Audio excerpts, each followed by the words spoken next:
हम्म, तो आज हम लोग MMT 002 का चैप्टर 2 स्टार्ट करते हैं, जिसके अंदर आपकी बुक के हिसाब से अगर देखा जाए तो पहले है प्राइमरी डिकम्पोजिशन और उसके बाद में है जॉर्डन फॉर्म। लेकिन हम लोग अपनी क्लास में पहले जॉर्डन फॉर्म को कवर करेंगे और उसके बाद में प्राइमरी डिकम्पोजिशन को। तो जॉर्डन फॉर्म को निकालने का क्या तरीका है वो एक बार मैं स्टेप्स के साथ बताता हूँ और फिर हम उसके क्वेश्चन प्रैक्टिस करेंगे। इसको निकालने से पहले आपको आइगन वैल्यू और आइगन वेक्टर की प्रैक्टिस अच्छे से होनी चाहिए, जो कि आपने ग्रेजुएशन में पढ़ा होगा। और उसके बाद एल्जेब्रिक मल्टीप्लिसिटी और ज्योमेट्रिक। हालांकि एल्जेब्रिक मल्टीप्लिसिटी और ज्योमेट्रिक में अभी अच्छे से एक्सप्लेन करूँगा, लेकिन आइगन वैल्यू और आइगन वेक्टर एटलीस्ट आप लोगों को निकालना आना चाहिए। तो चलिए स्टार्ट करते हैं। जॉर्डन फॉर्म का प्रोसीजर क्या है और कैसे सॉल्व करते हैं। तो सबसे पहले तो आपको जो भी मैट्रिक्स दिया जाएगा, ऑब्वियसली उसकी पहले आइगन वैल्यूज़ निकालिए और आइगन वेक्टर। और ये दोनों निकलने के बाद आप अलजेब्रिक मल्टीप्लिसिटी जो है वो डिपेंड करती है डायरेक्टली आइगन वैल्यू पे, कि कोई भी जो आइगन वैल्यू आपने निकाली है। जैसे एग्जांपल के तौर पे मैं बता देता हूँ, λ-1, और मान लीजिए ये किसी भी मैट्रिक्स का करेक्टरिस्टिक पॉलिनोमियल सॉल्व होके आया है और इक्वल टू 0। तो इसको जब आप सॉल्व करेंगे तो एक लैम्डा की वैल्यू 1 आ रही है और एक लैम्डा की वैल्यू 2 आ रही है, जो कि कितनी बार रिपीट हो रहा है, 2 टाइम्स। तो जो आइगन वैल्यू जितनी बार रिपीट होती है उसी को हम क्या कहेंगे, एल्जेब्राइक मल्टीप्लिसिटी। यानी कि the number of times each eigen value appears. जैसे ये जो 1 है वो एक ही बार आया है, तो इसके जो एल्जेब्रिक मल्टीप्लिसिटी होगी वो 1 होगी। लेकिन ये जो 2 है, क्योंकि यहाँ λ-2 का होल स्क्वायर था, तो ये जो आइगन वैल्यू है वो 2 बार आई है, तो इसलिए इसकी जो एल्जेब्रिक मल्टीप्लिसिटी होगी वो 2 होगी। ज्योमेट्रिक मल्टीप्लिसिटी हमेशा डिपेंड करती है आइगन वेक्टर पे। तो आइगन वेक्टर जब आप इनको पुट करके निकालेंगे, तो आइगन वेक्टर देखा होगा आपने जब सॉल्व करते होंगे क्वेश्चन, तो कभी कभी किसी, जैसे λ=2 है, इसके लिए आइगन वेक्टर जब आप निकाल रहे होंगे तो एक आता है और कभी कभी दो आते हैं। तो उनसे फ़र्क नहीं पड़ेगा, हमें यहाँ ये देखना है कि किसी भी पर्टिकुलर लैम्डा की वैल्यू के लिए, यानी आइगन वैल्यू के लिए, इंडिपेंडेंट आइगन वेक्टर कितने हैं। जो इंडिपेंडेंट आइगन वेक्टर जो निकल के आएंगे वो नंबर जो काउंट होगा, that is set to be geometric multiplicity. Example करेंगे तब हमें ये और अच्छे से समझ आएगा कि इनको निकालने का क्या प्रोसीजर है। आगे बढ़ते हैं। Eigen value, eigen vector, algebraic multiplicity और ज्योमेट्रिक मल्टीप्लिसिटी करने के बाद क्या करना है। अब देखिए, फिर उसके बाद हम निकालते हैं जॉर्डन ब्लॉक। अभी प्रोसीजर बताऊंगा कि किस तरह से जॉर्डन ब्लॉक भी हम लोग निकालते हैं। तो इससे पहले आपको अच्छे से प्रैक्टिस होनी चाहिए ज्योमेट्रिक मल्टीप्लिसिटी की और एल्जेब्राइक की। चलिए देखते हैं। तो जितने भी, अगर मान लीजिए किसी भी आइगन वैल्यू के लिए अगर एल्जेब्राइक मल्टीप्लिसिटी जियोमेट्रिक मल्टीप्लिसिटी के इक्वल आ जाए, तो उसका जो जॉर्डन ब्लॉक होगा वो बस एक डायगोनल मैट्रिक्स होगा। मतलब जो उसकी एल्जेब्रिक मल्टीप्लिसिटी है वो ही उसकी ज्योमेट्रिक मल्टीप्लिसिटी है। जैसे कि अभी हमने देखा था ऊपर वाले में कि λ=1 एक 1 आया था और एक λ=2 आया था। तो इसकी जो एल्जेब्रिक मल्टीप्लिसिटी थी वो 1 थी, और जो 2 था उसकी एल्जेब्रिक मल्टीप्लिसिटी 2 थी, क्योंकि वहाँ आइगन वैल्यू 2 बार आई थी। और जो 1 था वो 1 टाइम ही आया था, तो ये एल्जेब्रिक मल्टीप्लिसिटी है। तो अगर किसी, अब देखो ये एल्जेब्रिक मल्टीप्लिसिटी है, ये ज्योमेट्रिक मल्टीप्लिसिटी है, ये दोनों आपस में क्या हो गए, इक्वल। तो इसका जो जॉर्डन ब्लॉक होगा वो एक डायगोनल मैट्रिक्स होगा, सिंपल सा, कि J में 1 इतना सा।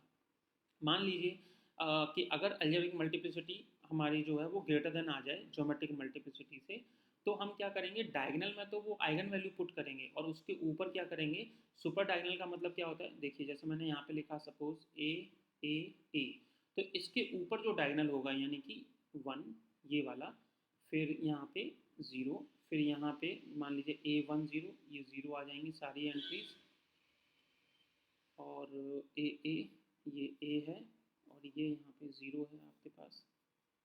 मतलब मैंने डायगोनल में आइगन वैल्यू पुट की, बाकी सारी एंट्री 0।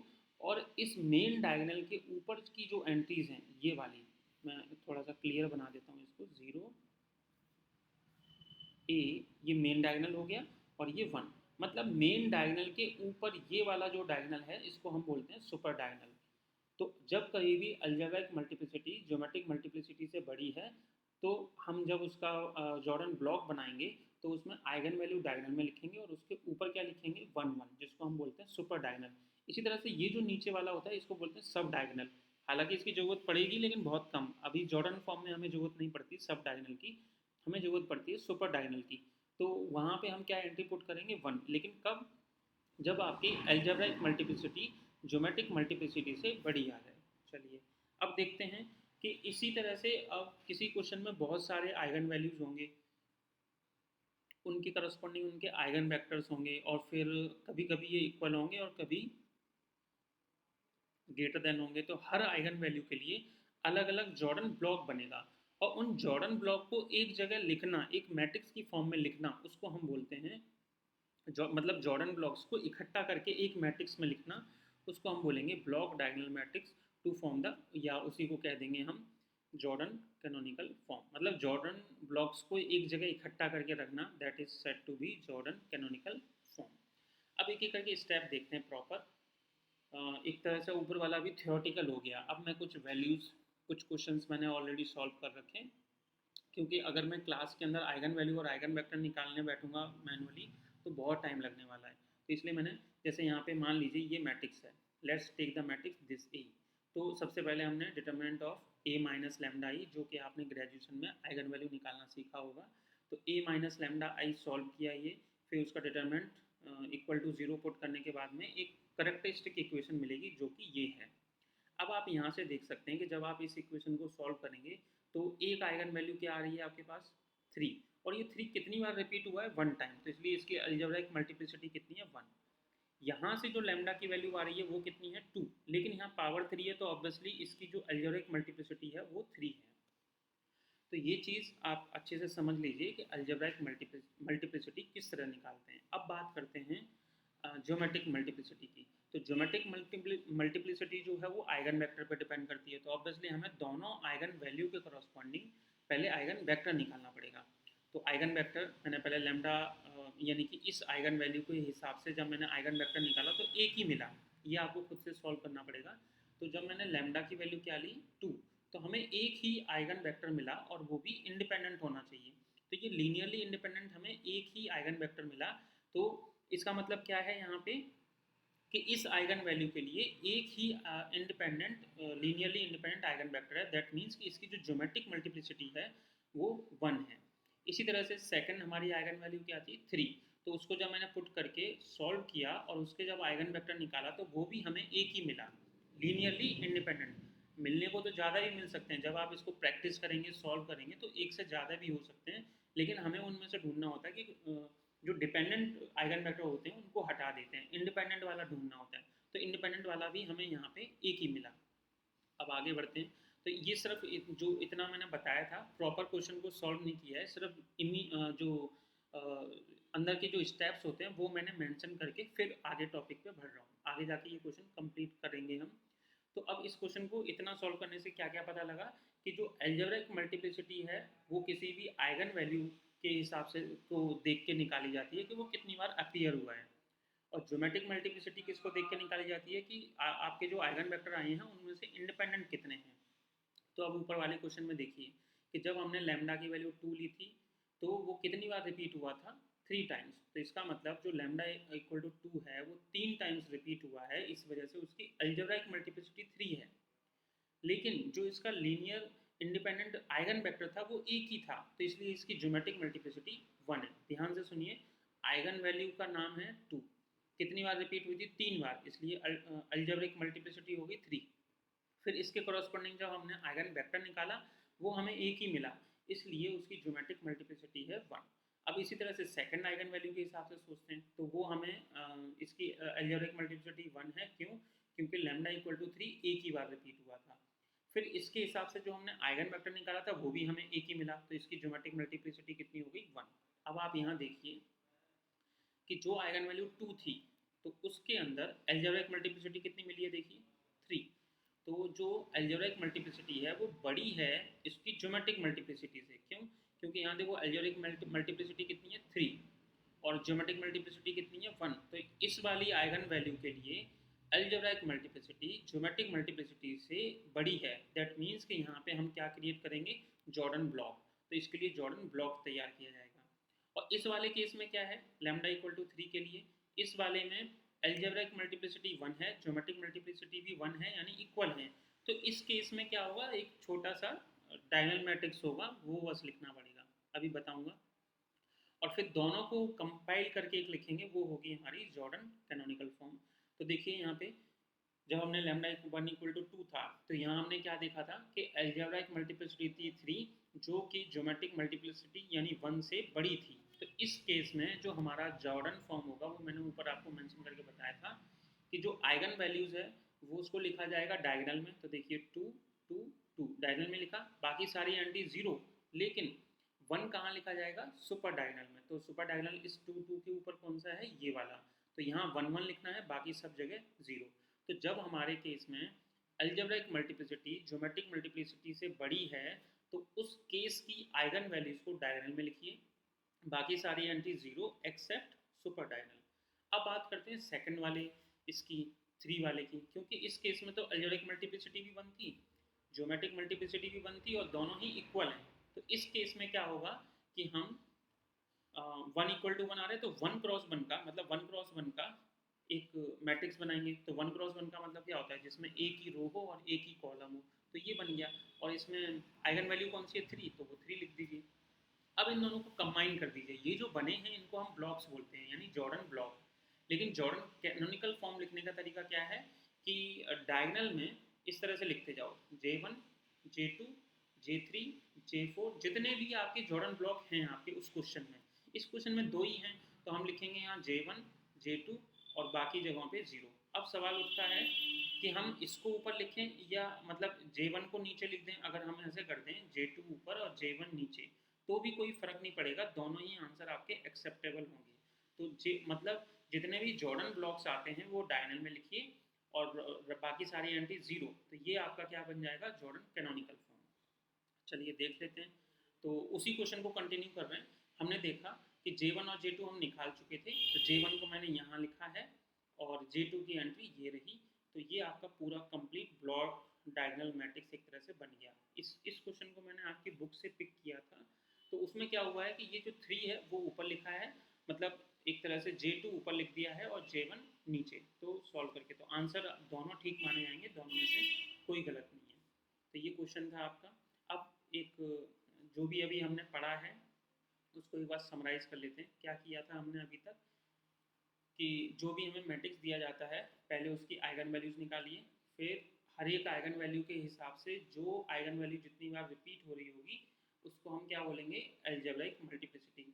फिर हर आइगन वैल्यू के हिसाब से उसका आइगन वेक्टर निकालो, और उनमें ढूंढो कि कौन से लीनियरली इंडिपेंडेंट आइगन वेक्टर्स हैं, उनको हम कहेंगे उस आइगन वैल्यू के करस्पॉन्डिंग ज्योमेट्रिक मल्टीप्लिसिटी। फिर चेक करो कि क्या एल्जेब्रिक मल्टीप्लिसिटी और ज्योमेट्रिक मल्टीप्लिसिटी सेम है। अगर किसी आइगन वैल्यू के लिए वो दोनों सेम हैं, तो उसका जो जॉर्डन आइगन ब्लॉक होगा वो J1 वन क्रॉस वन का होगा। लेकिन अगर वो अलजेब्रिक मल्टीप्लिसिटी बड़ी आती है तो ब्लॉक बनेगा। और ब्लॉक बनाने का क्या तरीका है कि डायगनल यानी डायगनल में लिख दो वो आइगन वैल्यू, बाकी सब जगह जीरो, सुपर डायगनल में जीरो वन वन और यहाँ जीरो। तो ये आपका ब्लॉक बन जाएगा। फिर जब सबको कंपाइल करना हो तो लास्ट में जाके यहाँ J1 J2 और बाकी जगह सब जगह जीरो। अगर मान लीजिए एक और J3 भी होता पॉसिबिलिटी, तो J1 J2 J3 और बाकी सब जगह जीरो। चलिए एक ये हमने समराइज कर दिया जो अभी क्वेश्चन किया था टुकड़ों में। अब एक क्वेश्चन कंप्लीट करते हैं, ये वाला। ये शायद वही है जो हमने ऊपर किया था, एक बार चेक कर लेते हैं। हाँ ये वही है, यहाँ पे मैंने पूरा डिटेल में इसका आइगन वैल्यूज़ को निकाला है प्रॉपर। तो टू आई थी और थ्री आई थी, फिर टू थ्री टाइम्स रिपीट हुआ है तो इसकी अलजेब्राइक मल्टीप्लिसिटी थ्री है। थ्री वन टाइम आया है इसलिए वन इसकी अलजेब्राइक मल्टीप्लिसिटी है। फिर लैम्डा इक्वल टू टू के कॉरस्पॉन्डिंग हमने ये आइगन वेक्टर निकाला, लैम्डा इक्वल टू थ्री के कॉरस्पॉन्डिंग ये निकाला। अब दोनों को कंबाइन कीजिए, तो लैम्डा इक्वल टू टू। फिर यहाँ ये रीज़न मैं अभी अभी स्पेसिफाई और एक्सप्लेन करके आ चुका हूँ कि क्योंकि यहाँ पे अलजेब्राइक मल्टीप्लिसिटी ज्योमेट्रिक मल्टीप्लिसिटी से ज़्यादा है, इसलिए सुपर डायगनल वाला ब्लॉक बनेगा। तो यहाँ पे हमने आइगन वैल्यू देखी, बाकी सब जगह जीरो, सुपर डायगनल में वन और यहाँ पे जीरो। सेकंड वाले में अलजेब्राइक मल्टीप्लिसिटी और ज्योमेट्रिक मल्टीप्लिसिटी सेम थी, तो इसलिए सिर्फ वन क्रॉस वन का एक मैट्रिक्स बनेगा, जो कि जिसमें एक रो होगी और एक कॉलम, और उसमें एलिमेंट कौन सा होगा, जो आपकी आइगन वैल्यू है। तो बस इन दोनों को कंबाइन करिए। तो ये एक प्रॉपर एग्जाम में लिखने का तरीका है। और जो इससे पहले एक्सप्लेन किया था वो मैंने स्टेप वाइज किया था कि हम यहाँ पे क्या पढ़ रहे हैं, क्या पर्टिकुलर डेफिनेशन है, उस तरह से। आगे बढ़ते हैं, एक पूरा एक प्रॉपर जैसे ये जो अभी मैंने ऊपर बताया था उसका फाइनल आंसर ये है। ये स्टेप्स तो मैं 2-3 बार बता चुका हूँ। आगे बढ़ते हैं। इम्पोर्टेंट यहाँ पे क्या पढ़ने वाला था कि जॉर्डन ब्लॉक क्या है, तो ये चीज़ें क्वेश्चन पढ़ाते टाइम पे ही मैंने आपको बता दी है। हालांकि ये डेफिनेशन है कि it is a matrix associated with each eigen value and it reflects the structure of the matrix in relation to its eigen value and eigen vector. तो देखिए यहाँ पे जैसे मैंने बताया था कि डायगोनल में क्या लिखा जाएगा, आइगन वैल्यू, बाकी सारी एंटी जीरो, लेकिन इस मेन डायगोनल के जस्ट ऊपर वाले में सारी एंटीज 1 होनी चाहिए, तो सुपर डायगोनल में बाकी सब जीरो। तो लैम्डा इसका मेन डायगोनल है, 1 जो है सुपर डायगोनल में लिखा जाएगा और 0 एल स्क्वायर, तो उसको हम बोलते हैं जॉर्डन ब्लॉक। बहुत इंपॉर्टेंट चीज़ है। जैसे कि एग्जाम्पल ऑफ जॉर्डन ब्लॉक, तो J11 का मतलब क्या है, तो देखो ये जो ब्रैकेट में लिखा गया है ये क्या है, रिप्रेजेंट करता है, ये रिप्रेजेंट करता है आइगन वैल्यू को, और जो ये लिखा हुआ है 1 2 3 ये रिप्रेजेंट करता है कि स्क्वायर मैट्रिक्स होगा, लेकिन कितनी रो और कितने कॉलम। स्क्वायर मैट्रिक्स की डेफिनेशन पता होगी आपको, एक ऐसा मैट्रिक्स जिसमें नंबर ऑफ रोज और कॉलम सेम होते हैं। तो अगर यहाँ 3 लिखा है इट मीन्स 3 क्रॉस 3 का मैट्रिक्स, 2 लिखा है तो 2 क्रॉस 2 का मैट्रिक्स, 1 लिखा है तो 1 क्रॉस 1 का मैट्रिक्स।